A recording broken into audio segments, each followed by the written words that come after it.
कमल भैया के बारे में बात कहने से पहले मैं अपनी एक बात कहानी की शुरुआत से करना चाहता हूँ कि भगवान बुद्ध का एक शिष्य हुआ जिसका नाम था पूर्णानंद, पूर्ण कश्यप।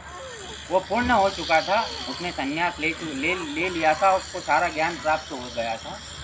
तो उसको भगवान बुद्ध ने कहा कि अब तू मेरे साथ मत डोल, अब तू अकेला डोल, और जो मेरे से सीखा है, जो मेरे से ज्ञान पाया है, जो प्रेम पाया है, वो जा नगर नगर जा, गांव गांव जा और उसको लुटा और बता तो बोले तू जा। तो उसको भगवान बुद्ध ने पूछा कि तू जाएगा कहाँ। तो उसने कहा कि बिहार में एक राज्य पड़ता है सूखा, मैं वहाँ जाऊँगा। तो वो बुद्ध ने कहा तू खतरा मोल ले रहा है। खतरा कैसे मोल? वहाँ के लोग बहुत क्रूर हैं, बहुत अन्यायी हैं और वो बात सुनते ही नहीं हैं। क्यों ऐसा क्यों कहा? क्योंकि बुद्ध का जो धर्म था, उनका जो संस्थापक था, उनके जो विचार थे, वो आत्मा और परमात्मा की कल्पना से अलग थे। उनका केंद्र बिंदु जो धर्म का था, वो मनुष्य के साथ मनुष्य को कैसा व्यवहार करना चाहिए वो था। तो उन्होंने कहा तू जाएगा तो सही, तेरे साथ गलत व्यवहार करेंगे, तेरे को गाली देंगे तो तू क्या करेगा? तेरा अपमान करेंगे तो क्या करेगा तू? तो उन्होंने बोला बुद्ध कैसी बात करते, गाली देंगे तो मैं सोचता हूँ गाली देंगे, मारेंगे तो नहीं, मार तो नहीं डालेंगे। फिर बुद्ध ने अगला प्रश्न करा, बोले अगर तेरे को मारेंगी तो फिर तू क्या करेगा? तो उसने कहा मारेंगे तो अच्छी बात है, मारते ही हैं, पर मार तो नहीं डाला। फिर बुद्ध ने कहा मेरे आखिरी प्रश्न का जवाब दे दे, अगर तेरे को मार ही डाला तो फिर तू क्या करेगा? तो उसने कहा मार ही डालेंगे तो कोई दिक्कत नहीं, अगर मार भी डालेंगे मेरे को तो मेरे जीवन में जो ये गलती हो रही थी या गलती हो सकती थी, इस जीवन से मुझे मुक्त कर दिया, मुझे धन्य कर दिया। तो बुद्ध ने कहा जा, तू पूर्ण हो चुका है और जा, तेरा संदेश दे। अब तुझे कोई मारे तो मार नहीं सकता, अब कोई तुझे काटे तो काट नहीं सकता, कोई तुझे गाली दे तो कोई तुझे गाली दे नहीं सकता। हाँ ये बात जरूर है, तुझे गाली भी देंगे, मारेंगे भी और मार भी सकते, लेकिन अब तू अमर है।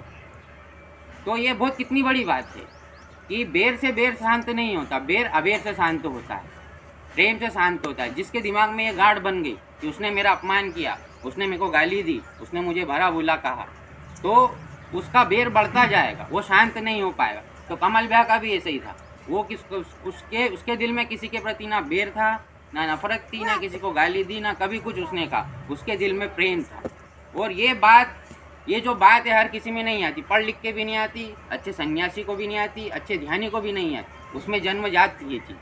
तो अगर मेरे को उसके चरित्र से एक चीज़ लेना रहती तो मैं ये चरित्र से उसके एक चीज़ चुराता कि उसके जैसा मैं बेर नहीं करता, ना क्रोध करता, ना किसी से दुश्मनी करता।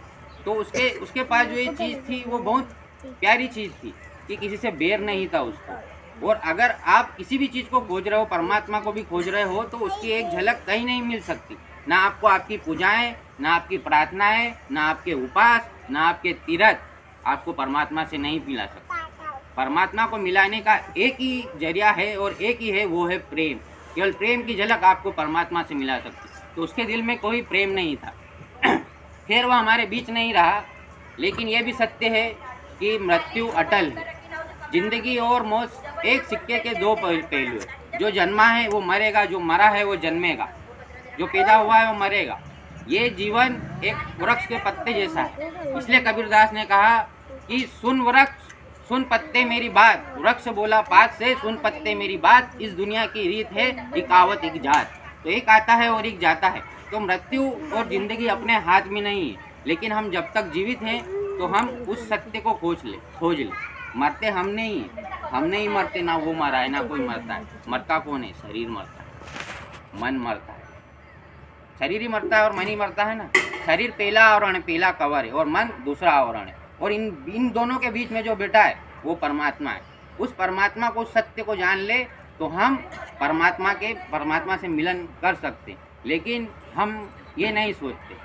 हम जब युवा होते हैं, हम जब जवान होते तो मृत्यु का हमें ख्याल नहीं आता। क्यों नहीं आता? कल कोई मरा था, परसों कोई मरा था, आज कोई मरा है।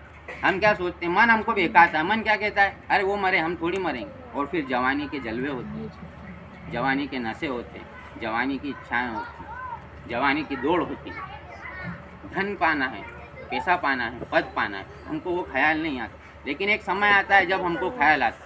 तो जिसको जवानी में ख्याल आ गया कि मृत्यु तो घटेगी, मरना सबको पड़ता है, तो जिसको जवानी में ये याद आ गया तो क्रांति घट गई, जिसने मृत्यु को जान लिया। भगवान बुद्ध को भी ऐसी क्रांति घटी थी। भगवान बुद्ध जब राजकुमार थे तो उन्हें नहीं पता था कि मृत्यु क्या होती है, लेकिन एक दिन उन्होंने मरते हुए आदमी को जाते देखा तो उनके सारथी से उन्होंने पूछा कि क्या मरना मुझे भी पड़ेगा। तो सारथी ने कहा कि मरना तो सबको पड़ेगा, लेकिन मैं आपको कैसे बताऊं, आपके पिताजी ने कहा था कि आपको मैं बता नहीं सकता। तो उसने बताया कि मरना सबको पड़ता है, यहाँ सबको मरना पड़ता है। तो बुद्ध ने घर छोड़ दिया, एक क्रांति घट गई। उन्होंने जीवन में जान लिया कि सत्य क्या, उन्होंने सत्य की खोज करी और फिर सारी दुनिया को बताया। एक कहानी मैंने पढ़ी थी कि एक बहुत बड़ा धन्ना सेठ मारवाड़ी मर रहा था। यहाँ